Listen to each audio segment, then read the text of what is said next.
El Yepo número 40 nos sorprende con un auténtico ochentero. Por fin, tenemos acá un auténtico ochentero. A Rodrigo Cordero Ahumada. Él es bibliotecario del Colegio Sagrados Corazones de Alameda desde hace 39 años. Bibliotecario titulado en la Universidad de Chile porque él ingresó el año 1980 a primer año de la carrera y venía desde Mandinga. Ya nos va a contar dónde queda Mandinga. Él además es diplomado en archivística por la Universidad Alberto Hurtado y entre otras cosas es abogado por oficio, dice él, porque es bibliotecario de profesión. Te damos la bienvenida, Rodrigo, junto a Cristian Cabeza, director de YEPO. Hola Rodrigo, buenas tardes, muchas gracias por estar acá. Comencemos, cuéntanos de tu carrera, que es muy extensa, y cómo en esa carrera has valorado o te ha parecido importante relacionarte con esta actividad escolar tan particular. Mira, bueno, las vueltas de la vida son muchas, ¿no? Yo quería estudiar química, y tenía una prima que estudiaba en la Facultad de Ciencias de la Universidad de Chile. Antes se da la PAA y se postulaba 12 veces. Tenía que postular a 12 carreras. Yo había postulado todas las químicas que había, en química y farmacia, postulé en Valparaíso, en Concepción, y quedaba un cupo. Y llega una prima mía que estaba casi terminando pedagogía en biología, y me dice, oye, pues si allá está la carrera de bibliotecología. Yo le pregunto, ¿y qué es eso? Bueno, me cuenta un poco, mi prima es una fanática lectora y era una devota de la biblioteca, de la gran biblioteca que hay en el campus Macul, biblioteca preciosa. Y me dice, te estudia eso, nos vamos temprano, nos vamos juntos y todo. Y puse bibliotecología y me volví, hice las postulaciones, me volví a mi Mandinga querido, Mandinga que es entre Popeta y Culiprán, entre Tantehui y Quencanque, cerca de Melipilla, cerca de Rapel. Y bueno, fue una tarea complicada al principio porque Mandingano no había entrado nunca uno a la universidad. Yo fui el primero, ¿ya? Hoy día afortunadamente no. Hoy día afortunadamente en todas las casas hay profesionales universitarios, lo que habla un poco también de los últimos años, ¿no? Y entré a estudiar a la Universidad de Chile siendo adicto a los cuentos, pero siendo poco lector. Yo era una persona que todos los días tenía la suerte de recibir un cuento de mi madre. Y los otros cuentos los recibía en una cantina que había en mi casa, de los típicos mentirosos de campo, ya que son cuentos que afortunadamente he recopilado algunos, he recopilado como 4 cuentos, y tengo una hija que es artista, los hemos ilustrado, tenemos unos ahí en proyecto. Y cuando yo llego a la Universidad de Chile, por lo tanto llegué del campo, una de las cosas que me fascinaba de la carrera era cómo estaban conectados los ramos. Porque yo cuando veía los ramos, veía un ramo de inglés, historia del libro, introducción a la bibliotecología, filosofía, y veía cómo de repente estas cuestiones se empezaban a mezclar entre todos los ramos. Y había clases fascinantes, porque esa es una de las cuestiones que tenía el campus Macul, que los profesores que ejercían, o sea, siempre recuerdo el profesor de inglés, por ejemplo, que el profesor podía estar 20 minutos hablando de la historia de una palabra. Esa cuestión era fascinante para mí. Y lo otro que era complicado era que a menudo en cada clase en promedio habían unas 8 o 9 palabras que yo no había escuchado nunca. Y empecé a realizar una tarea, digamos, que era anotar todas esas palabras al lado de mi cuaderno. Y yo soy hijo único, entonces la soledad en muchas cosas me acompaña, y en muchas cosas que he hecho solo. Partía solo a la biblioteca, al 4º piso, y empezaba a buscar todas las palabras, anotaba después de cada clase todas las palabras y la definición de cada una. Y después de un tiempo de hacer ese ejercicio, evidentemente una de las primeras cosas que pasa, casi por osmosis, es que tu lenguaje empieza a mejorar. Empieza a mejorar y tú empiezas a entender un poco lo que los profes querían, lo que los profes decían, un poco esta formación tan universal que había en la Universidad de Chile en ese tiempo. De hecho, nosotros como carrera, fíjate que eran aproximadamente más de 150 electivos. O sea, teníamos la malla curricular y los electivos. O sea, electivo general y tú elegías. Y podías elegir, por ejemplo, un electivo en la Escuela de Lenguas Muertas. Era una cuestión pero fascinante. Nosotros elegíamos, bueno, habían ramos deportivos también, ¿no es cierto? Yo siempre he sido pelotero, ¿verdad? De hecho, jugando por la Facultad de Filosofía perdí una rodilla. Hoy día tengo una prótesis en la rodilla. pero es una historia larga y aparte. Pero yo me acuerdo que empecé a leer de una manera descomunal, como nunca había leído, ¿no? Porque además en ese tiempo, no sé cómo lo hacen ahora, pero las tareas de clasificación eran muy como prácticas. Tenías que procesar libros, de hecho te pasaban libros, los tenías que entregar después. Y en la biblioteca de bibliotecología, que era una biblioteca chica que está en lo que se llamaba la Jaula de las Locas, que era un edificio precioso, te pasaban los encabezamientos de materia, unos libros que pesaban aproximadamente 2,5 kilos cada uno. Y tú te los llevabas y el viernes te los prestaban y el lunes tenías que devolverlos, ¿ya? La profesora de clasificación, la profesora Gaete, con María, no me acuerdo cómo se llamaba la ayudante que tenía, pero la profe me acuerdo, porque fíjate que cómo se van dando las conexiones. Ella procesó por primera vez la biblioteca donde yo llegué a trabajar después. Me enteré unos años después. Mi señora es bibliotecaria también, Elizabeth Jiménez, y ella era más materia que yo, ¿ya? Porque había estudiado en Las Condes, yo estudiaba en Melipilla. Y fíjate que ella egresó un año antes. Entonces, a ella le ofrecieron esta pega porque ella adoraba la biblioteca escolar. Lo único que quería era trabajar en una biblioteca escolar. Y nosotros empezamos a pololear estando en la universidad con ella. Fuimos una de las parejas que se armó. Y a pesar de usar todos los oficios, ¿no es cierto?, los ginecólogos del Servicio Médico de la Universidad de Chile, hubo una falla en el sistema y quedamos esperando a nuestra hija mayor. Y por lo tanto, cuando a la Eli le recomendaron para trabajar en el Colegio de los Sagrados Corazones, y cuando fuimos, el profe que la vio que estaba como gordita, entonces le dijo, mira, hagamos algo, que se quede Rodrigo unos 6 meses en esta pega, y sucede que tú después la retomas la pega, ¿ya? Y aquí estoy por 39 años, le devolví más la pega, pero fíjate que el encuentro con esa biblioteca, si es que existe el amor a primera vista con una biblioteca, fue así de llegada y dije, aquí me quiero quedar. Y no me quiero ir nunca más. Y no me quise ir nunca más porque además, fíjate que sean cuestiones que a lo mejor algunas no tienen que ver tanto con lo profesional, pero yo tuve la suerte de que todos mis hijos se educaron en el colegio. Y tuve la suerte de siempre tener jefes que, por esta cuestión de gratitud que hay hacia las bibliotecas, yo siempre he sentido el apoyo de las autoridades del colegio. Incluso es curioso porque yo he sido dirigente sindical y créeme que nos hemos agarrado fuerte de repente, pero hay siempre habido una distinción entre lo profesional y lo sindical. Y eso ha hecho que nosotros transformemos la biblioteca también en otras cosas. Bueno, la biblioteca, cuando la empezamos a procesar, era de manera manual. Tenía un catálogo de fichas hasta que llegó un programa maravilloso que se llama K-Gnosis, el lenguaje C. Luego apareció Alexandria hace muchos años ya, y con Alexandria nos quedamos. ¿Ya? Con Alexandria nos quedamos y la verdad es que en su categoría, con la propuesta que tiene Alexandria, es insuperable. Yo no he visto otro que sea, de todos los que he visto, no he visto otro que sea mejor y que tenga mayor condensación de todo lo que necesita una biblioteca escolar en una base de datos documental. Entonces, nosotros empezamos a trabajar en la biblioteca y yo creo, ponte tú, que hay ramos como la historia del libro, con un libro que no sé si usarán todavía, que se llama La historia empieza en Sumer.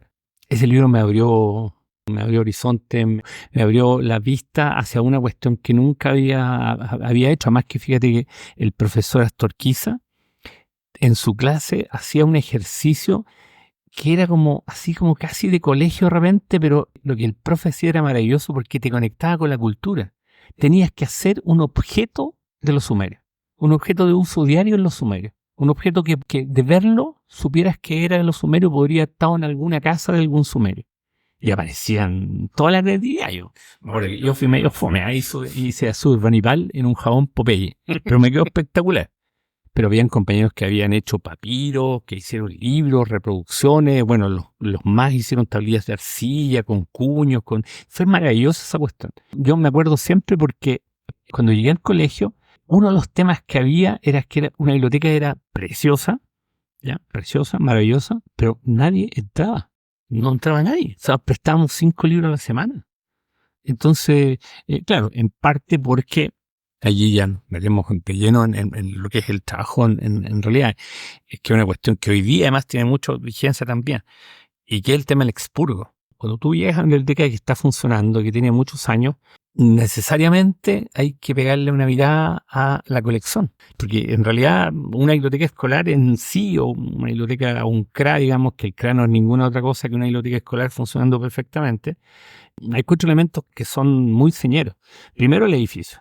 O sea, que es un edificio acorde a lo que se va a hacer, con una iluminación adecuada, con una temperatura adecuada, por todo lo que significa el contenido, digamos, bibliográfico que hay, particularmente en ese tiempo, y ahora con los CRA no tanto, porque hay mucho más materialidades, ¿no es cierto? Una colección que sea acorde a los objetivos, en este caso, objetivos que tenga la institución, ¿no es cierto?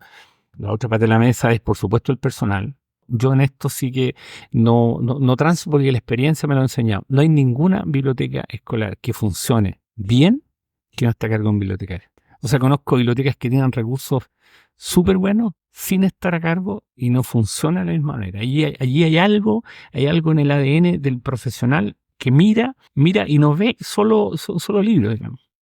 Y bueno, y ahí va absolutamente válida la distinción entre bibliotecario y bibliotecólogo. ¿Ya? Yo en el colegio siempre digo que soy bibliotecólogo y exhibo el carnet, porque en el carnet algún colega astuto puso bibliotecólogo, ¿ya? Porque nosotros, ahí hay otro tema con lo administrativo, digamos, entonces yo lo exhibo siempre y lo pongo. O sea, de hecho, mi sindicato, se van a reír, pero creé un estamento de bibliotecólogos. Yo cateteo a todos los colegios y les digo, pero hagan un estamento de bibliotecólogos, porque no tienen nada que ver con el resto. Son profesionales de apoyo, en cierto sentido, pero no como psicólogos, no como psicopedagogos, pero tienen una formación universitaria, por lo tanto tienen que hacerlo. Y trato de compartirles las tablas de perfeccionamiento y las tablas de crecimiento que nosotros hemos desarrollado, porque son válidas en cualquier lugar, ¿ya? Bueno, y el otro elemento son los servicios. O sea, tú puedes tener un excelente profesional, una muy buena colección en un buen lugar, pero si no tienes servicio no tiene sentido. Y fíjate que durante mucho tiempo esos 4 elementos combinados funcionaron muy bien. Pero hoy día, en realidad, por cómo se dan las relaciones interpersonales, incluso a propósito de la ley Carín, lo que significa realmente cómo se puede dañar a otro desde la biblioteca igual. O sea, cómo realmente prestándole un libro a un cabro chico que no le corresponda, tú podías alterar severamente y podría eventualmente considerarse como una especie de atentado contra la dignidad del niño, el que tenga acceso a un material que no es el que le corresponde, ¿no? Que es una cuestión, hay una línea súper delgadita ahí.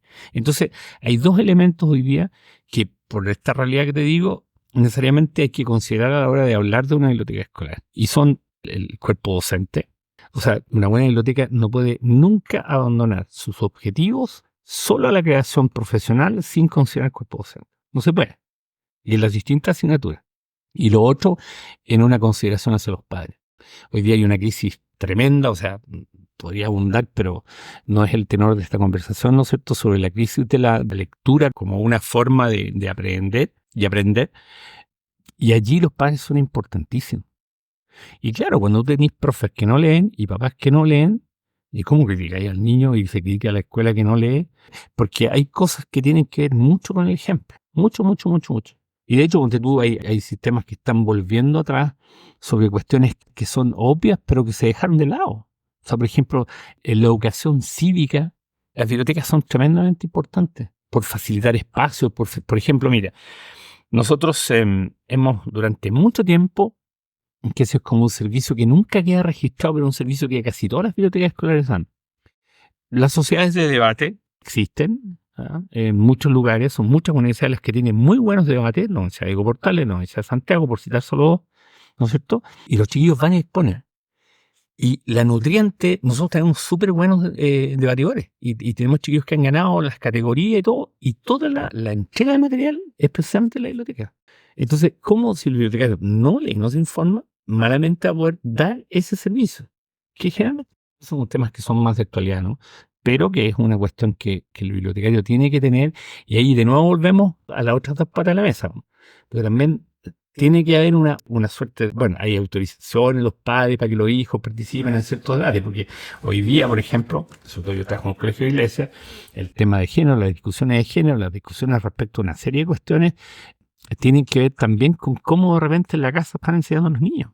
Entonces, el colegio tiene que tener cierta línea, pero ahí de repente se crean conflictos, a veces no son mayoritarios, pero se crean conflictos que acarrean, ponte tú, problemas que derivan en una cuestión administrativa porque la superintendencia agarra todo y pasa metida en los colegios viendo precisamente ese tipo de cuestiones. Entonces al final tienes una suerte de responsabilidad, pero también de participación en la generación de opiniones en los colegios. Exponiendo a través de videos murales o exponiendo a través de los mismas, las redes que las bibliotecas generan, bibliotecas que tienen blog, bibliotecas que tienen distintos tipos de redes donde también van entregando opiniones. De hecho, la segmentación o la selección de materiales también tiene que ver con eso.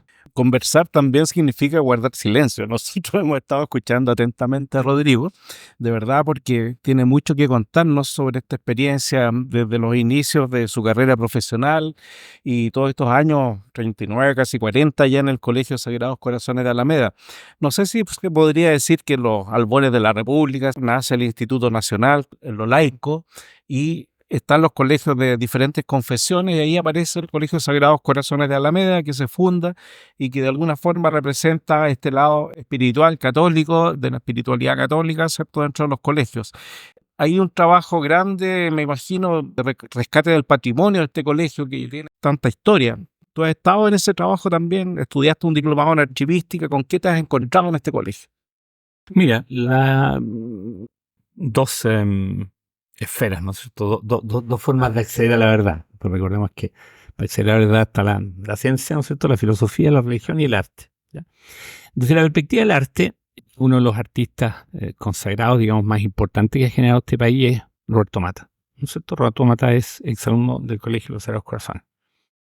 Y fíjate que hace aproximadamente unos 7 años vino una productora de la televisión francesa a propósito de un doctorado de la Sorbona. Dieron un doctorado donde ellos estaban revisitando todo el movimiento surrealista. Y si ustedes piensan, imagínense cualquiera de las obras de Mata. Ahora imagínense la realidad microcelular, una ameba, una célula partida por la mitad.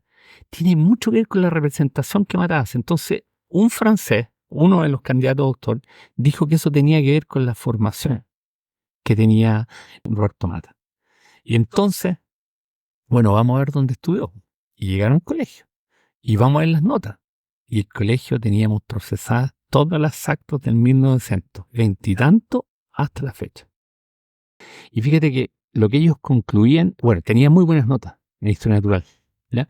Que dicho sea de paso, el colegio es un colegio confesional, es un colegio que educó una parte importante de la aristocracia y políticamente de la derecha conservadora fuerte en Chile. Y mucho la gente del gremialismo, incluso que llama ochentero, que también se educó en el colegio. Pero también en el colegio estuvo Ronaldo Muñoz, un sacerdote brillante, una de las mentes más brillantes en América Latina sobre la teología de la liberación. Él se hace llamar un teólogo de población, brillante, exalumno del Colegio de Sagrados Corazones, el padre Esteban Gumucio, que a propósito del padre Esteban Gumucio, él es beato hoy día, es declarado siervo de Dios, ¿no es cierto? Y para que alguien sea santo, una de las cosas que tienen que aportar al Vaticano son las notas. Y nuevamente volvemos a lo mismo, el archivo patrimonial, están las notas, ahí está la nota del padre, se mandaron a Roma. ¿De dónde se sacaron? Del colegio. ¿Ya? Porque los curas tienen un archivo, pero nosotros ahí siempre hemos estado peleando con el archivo y ahora estoy enfrentando otra cuestión, porque en realidad es como los curas ya se fueron, había como una idea de que esto del arzobispado no es de la congregación, yo esa cuestión en el colegio no lo voy a permitir, porque es parte de la historia. Entonces, el colegio, fíjate que tiene que ver con muchas cuestiones que son trascendentes, por ejemplo, qué sé yo, el 11 de septiembre de 1924 se da un golpe de Estado en este país. Y el golpe de Estado se lo da a Altamirano, a Alessandri. Ambos exalumnos del Colegio de los Sagrados Corazones. Se agarraron a parar en el patio jugando la pelota. Bueno, uno le dio el golpe de Estado al otro. En la participación del golpe de Estado del 11 de septiembre de 1973, Pinochet y Allende eran exalumnos de los Sagrados Corazones. No de Santiago, pero eran exalumnos de los Sagrados Corazones. Entonces, te fijas que los curas igual tenían que ver, eran súper conservadores, pero tenían que ver con una serie de cuestiones. O sea, de hecho, Garretón, Premio Nacional de Derechos Humanos, exalumno del Colegio de los Sagrados Corazones. El otro Garretón Merino, ideólogo del Partido Socialista, exalumno del Colegio de los Sagrados Corazones. Uno de los creadores del MAPU, el otro Garretón, también es exalumno del Colegio de los Sagrados Corazones. Entonces, hay una variedad también en la formación. Y respecto al patrimonio propiamente tal, el colegio tiene al menos, ponte tú, una pieza en la capilla, que es una labranza de una fundición francesa, que se llama Baldosné, que es un Via Crucis y que es en Chile, según el último libro de arte sacro, es la pieza mejor conservada en su estilo en Chile. Y desafortunadamente digo, porque no era el único, los vitraux más antiguos de Chile y los más cuidados, que son artesanos, algunos de la catedral de Chartres, que estaban en la iglesia de Carabineros de Chile, esos eran los más antiguos, porque son de 1861. Y los que nosotros tenemos en el colegio son del mismo Tarret y son de 1891. O sea, hoy día, los vigentes y que están instalados más viejos en Santiago son precisamente los del colegio. Esas son dos piezas patrimoniales que son únicas en el colegio. Únicas. Y que afortunadamente, fíjate que las reconstruyeron porque en el terremoto del 85 los vitraux se expanden. Porque tiene mucho peso, tiene plomo y se van hacia adentro y explosiona. Se rompieron algunos y los reconstruyeron con dineros de una fundación alemana y los reconstruyeron todo y eso quedó ahí en un trabajo que tiene para muchos años más. Así que patrimonialmente esos son dos de los tesoros y el otro tesoro que tenemos es un tesoro que, al igual que en el Café Torres, que echaron un muro abajo y apareció una cava entera, bueno, nosotros echamos un muro abajo y aparecieron 9 álbumes fotográficos. Precioso. Fíjate que, bueno, no vamos a hablar de milagro aquí, pero fíjate que no sé cómo se conservaron, estuvieron en un entretecho. Hay dos enemigos, pero mortales de la fotografía. El calor y el sol. Y esto estuvo 30 años en un techo. En un techo donde hay barro abajo y sin arriba. Y las fotos estaban impecables. Y ese es nuestro archivo con el cual la biblioteca ha generado ya una historia entera del colegio. Y hemos generado otros documentos dentro de otras cosas que hemos hecho. Hemos generado ya casi 80 pendones que cuentan historias del colegio a los niños. O sea, para no contarles toda la historia, tenemos pinchazos de cosas que han pasado en el colegio y que son súper interesantes. Por ejemplo, que si imaginar que el autor de El Principito, Antoine de Saint-Exupéry, estuvo en el colegio conversando con los alumnos y le dice a un cabro chico primero básico, ¿qué quieres ser cuando grande? Y el cabro chico dice, aviateur. Bueno, ese que dijo quiere ser aviateur fue cura del colegio, pero fue piloto y su familia trajo un avión al colegio que estuvo como 20 años puesto en el patio. De hecho, fíjate que la esposa de la viuda, digamos, volvió a Chile después, se quedó en el Hotel Carrera, una señora muy elegante. Ella volvió al colegio y en ese tiempo los alumnos hablaban todo francés, tuvo una reunión en francés con ellos y invitó a un segmento de los alumnos a tomar once al Carrera. Yo hace poco estuve con uno de los que tomó once con la viuda del Principito. O sea, está lleno, como se fija, está lleno de historias y son cuestiones que tú vas recogiendo y al final igual tienen importancia, digamos. Por supuesto. Bueno, Rodrigo, vamos a terminar con una pregunta. Yo sé que nos queda mucho por hablar, pero ojalá haya otra oportunidad en el futuro. Como te habíamos comentado, normalmente a todas las personas que invitamos les preguntamos, ¿cómo te ves tú dándole un mensaje a los estudiantes y las estudiantes de bibliotecología? Que ya un poco nos lo diste de parte de tu experiencia, pero como algo que tú les quieras decir. Bueno, yo no me arrepentí ni un solo minuto de ser bibliotecólogo. Es una profesión maravillosa, donde el límite lo pone cada uno, donde las capacidades de crear y sobre todo de servir a una sociedad que necesita mucho. Somos un país que hemos desarrollado muchas cuestiones, pero en el área de la bibliotecología todavía falta mucho. Falta mucho y creo que faltan mucho más profesionales.